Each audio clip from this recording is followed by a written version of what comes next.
This is the formula that we used to calculate a monthly mortgage payment. Now, it's a pretty complicated formula, so we're going to need to make sure that we understand everything about the formula. First of all, the P in the formula represents the principal. That's the amount that you're going to finance. So in this problem, it would be $80,000.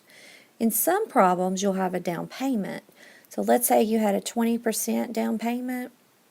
20% of $80,000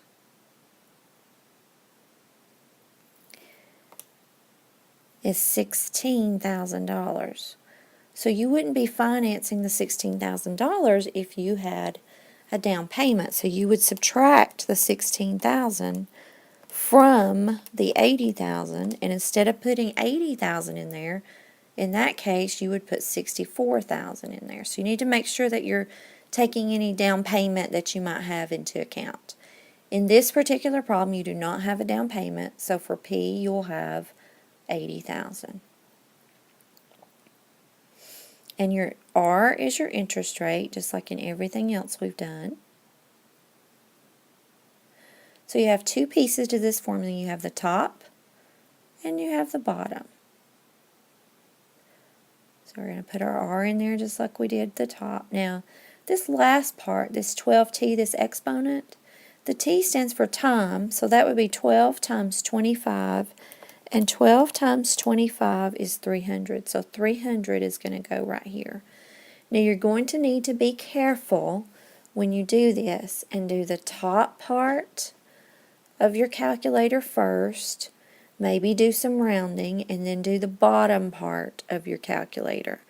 So if I were going to do this problem, I would need to do the 0.06 divided by 12 first. So if I take my calculator and I do 0.06 divided by 12, I get 0.005. And 0.005 times 80,000 is 400. So that's what goes on the top. So let's just put that there beside it. That's the figures from the top. Now the bottom is a little more complicated. You need to do parentheses first. So I can do the 12 plus 0.06 in my head and get 12.06. So I need to punch in my calculator 12 divided by 12.06. And I get this long decimal of 0.9950248,756. That is what gets raised with our exponent key to the 300th power.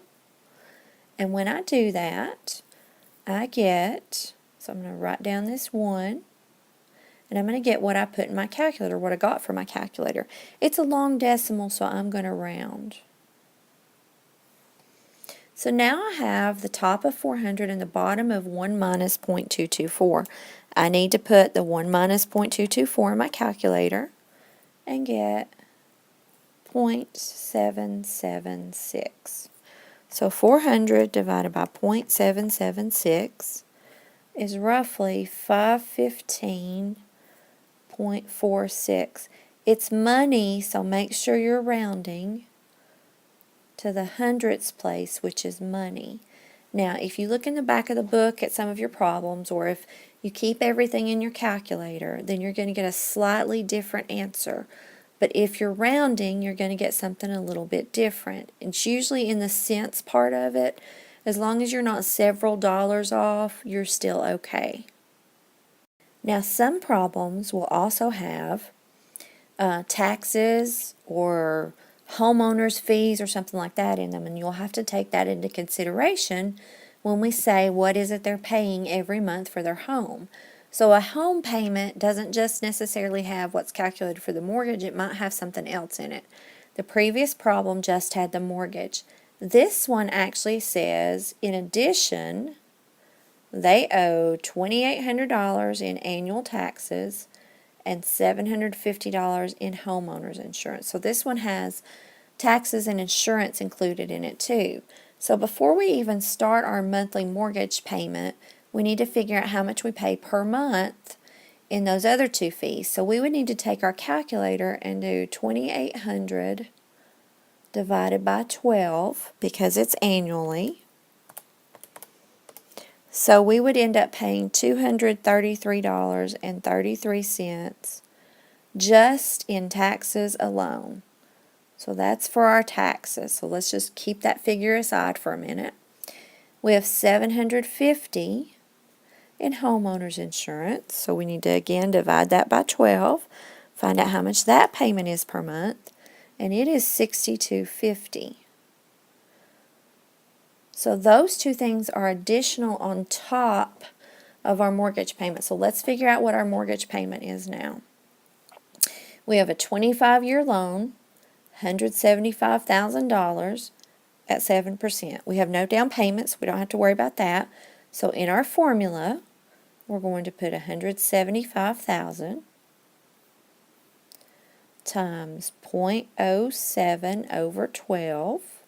That's the top part. Then we're going to put 1 minus 12 over 12 plus 0.07.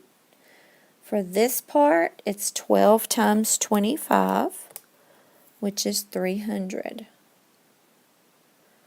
Now we're going to take the stuff that's in our formula and put it in our calculator. So we're going to put 0.07 divided by 12. That gives us this big long decimal, 0.005833333333, and that's what's going to get multiplied by 175,000. So on the top, if I round, I'm going to have this figure. That's the top. I'm going to now work on the bottom and take 12 divided by 12.07. I get a long decimal. I'm going to raise that to 300, hit enter, and so now for the bottom, I have the 1 minus, and I'm going to round 0.175.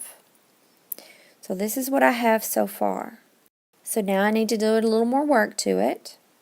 I'm going to take the bottom and put in my calculator the 1 minus 0.175 and come up with 0.825. That's the bottom. I still have this top here.